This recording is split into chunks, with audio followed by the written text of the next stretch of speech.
Welcome back, everyone. Excuse me. Excuse the lights. I don't know what's going on. Never used to do that. I don't know if it's a new phone or what.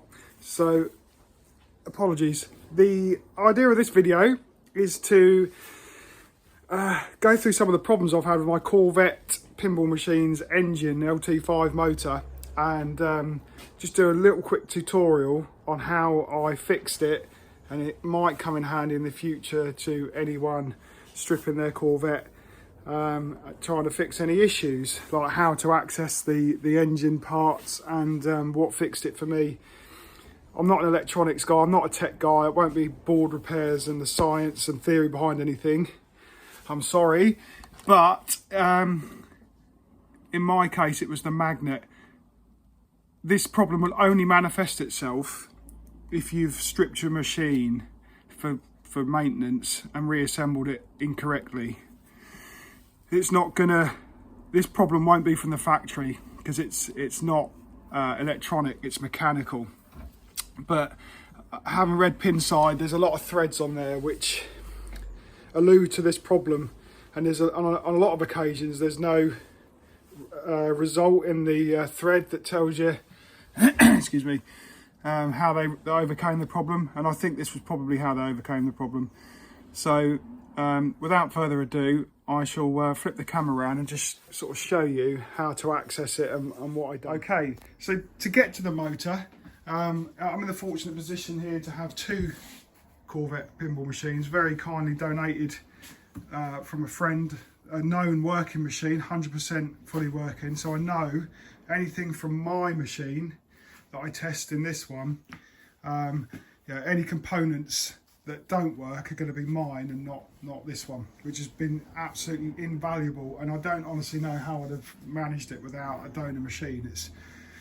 I'd have had to be a lot more scientific with the electronic side to bottom it out, which I'm not good at.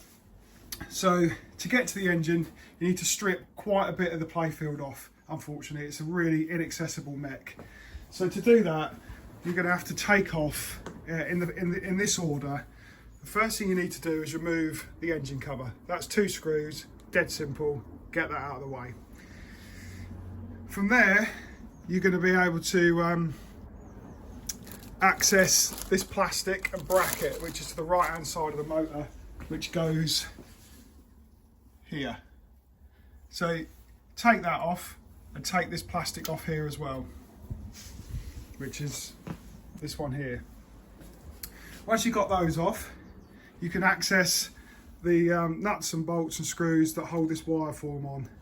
So go ahead and take that off. There's mounting points on the slingshot, on the side rail, and on the vertical up kick.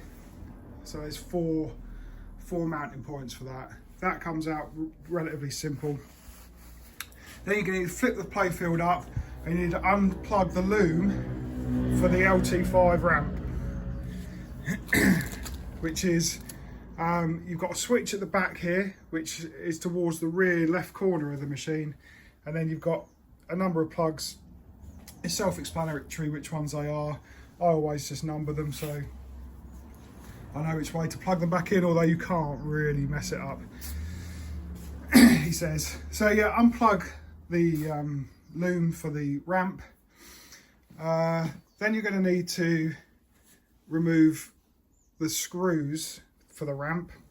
So you've got 3 sort of pan head screws there, the 2 screws for the ramp flap, and 2 bolts for the effectively the ramp protectors that also screw into playfield posts to keep it secure.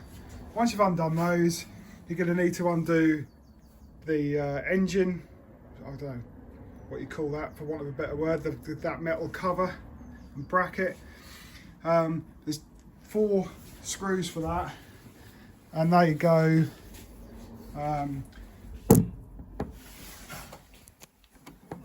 in 1, 2, and then on the other side 3, 4. They're tricky to access. You could leave it on and lift the mech out. No, you couldn't actually. You're gonna have to get that off. So sorry for my camera work there. The best way I found to get to those is, where possible, get a real stumpy little Phillips screwdriver in there. I think that worked for these ones quite well. You can get that in there. However, for the other side, access, because of the all the posts and the pop bumper, I highly recommend, and they're cheap as chips,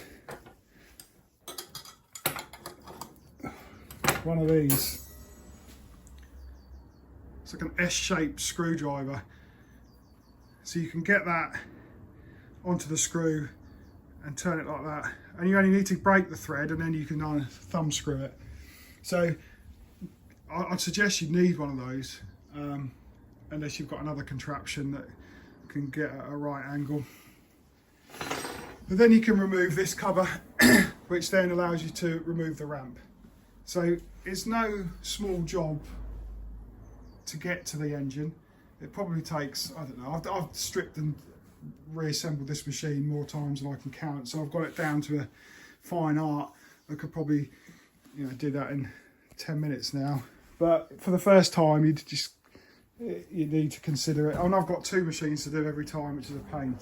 So once you've got all of that gumped off, you're left with this situation here. So this is the engine. You can still do all the tests. I mean, all of that stuff we've taken off is just cosmetics. You know, this will still work. So what you're faced with when you get to the motor here is this board here, which is, I'm not even going to begin to try and blag that I know what that is, but there's a potentiometer on it, so you can test the, or center the engine. It's got some ship's capacitors, resistors, and God knows what on there. Underneath that board, you have, oh, here's one I made earlier. You have that board. Now that board is the opto board. So all that board does is register when the engine is at its furthest left and its furthest right with those slotted optos. And then you've got buried in the middle of it all the Hall effect sensor board there. Now, also in relation to this, you've got this board here, which is the controller board really for the engine, and that's got a ribbon from the CPU to the board, assuming this connector here is the power, and then you've got this data cable which runs, it's a 72-inch long ribbon cable, which is very easily damaged due to the fact that it gets sort of mashed up against the back of the playfield and the looms when you lift the playfield up and down. I've damaged 2 of those since I started this.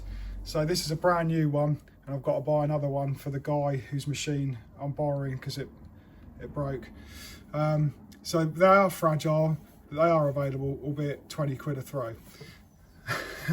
So that ribbon goes down the back box. Excuse me, there's going to be some shonky camera work here while I lift the playfield.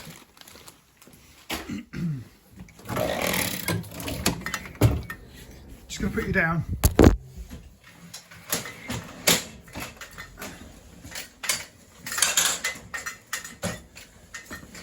Okay, so that ribbon cable comes through the back box down, and it plugs into this, what we call a slave board, underneath the playfield next to the engine mech.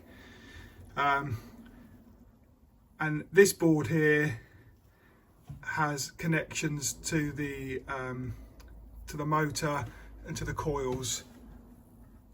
So you've got the power coming in, you've got, this is all your coil power, that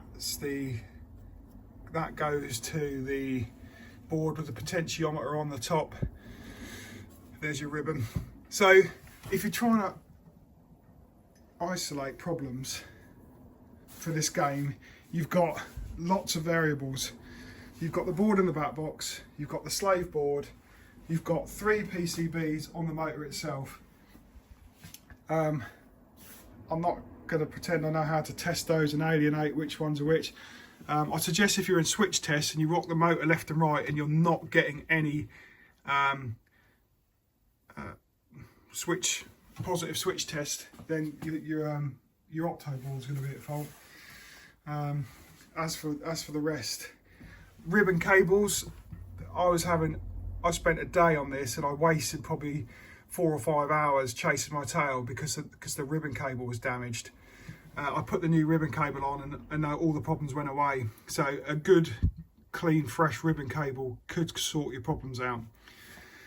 I tested all of my boards from my motor, which is the one currently in there, in the known working machine, and they all worked and they all passed the motor test.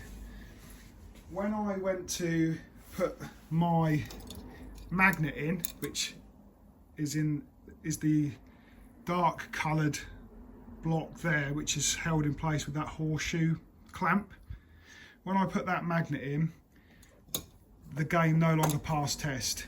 So I was 100% certain that the only thing that was stopping that to pass the test was the magnet. I knew all my boards were good. I've even tried my slave board and backbox board in this machine. There's mine over there. I know all my boards 100%. I know my connections are good. I know my ribbon cable's good. The only thing that was failing the test was the magnet.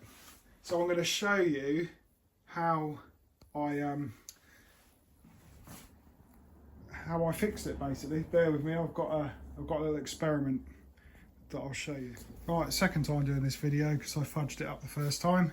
So we've got our machine strip, we've identified that the magnet's the issue. Now the magnet can only be your problem if you've stripped your machine down for maintenance or cleaning and you've reassembled it incorrectly.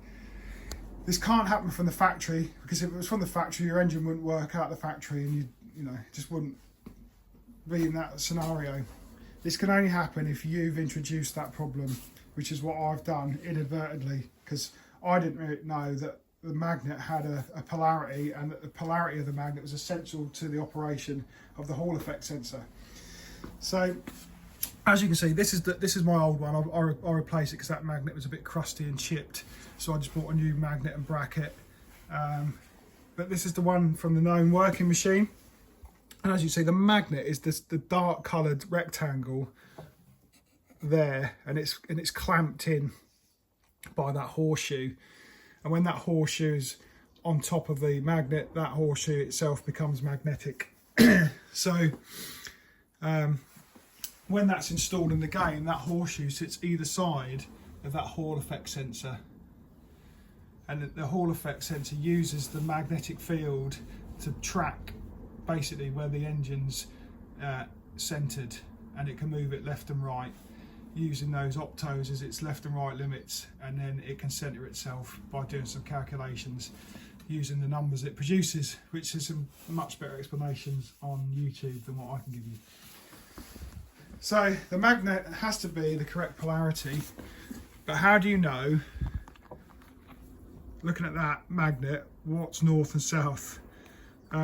You're never going to know. And if you didn't even know that the mechanism was dependent on its polarity, you just stick it any way around, which is what, well, not even what I did, what the previous owner did. So as you can see, this is the known working one. If I offer a traditional compass towards the bracket, wherever I move it, it's north. It points to north because it thinks the magnet's the North Pole, I guess. Yeah, so we're tricking the compass into thinking that that is north due to the magnetic field. Now on my one, it was the magnet was the wrong way around, and as you can see, it's attracting south. Okay, so all you had to do is flip the magnet over like so.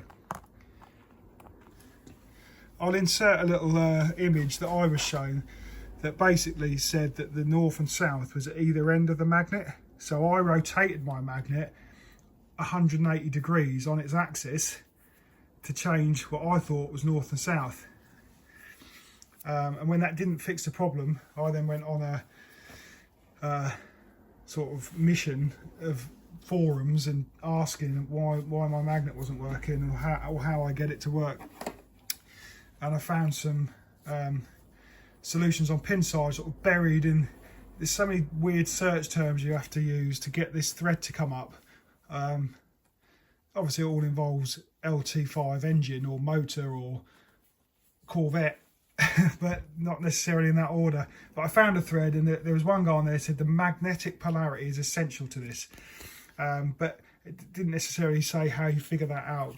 So obviously now we've got my compass on the working one, points to north, and now I'll flip that magnet over, this one points to north as well. So I was pretty confident once I'd done that it was going to work, and it did. So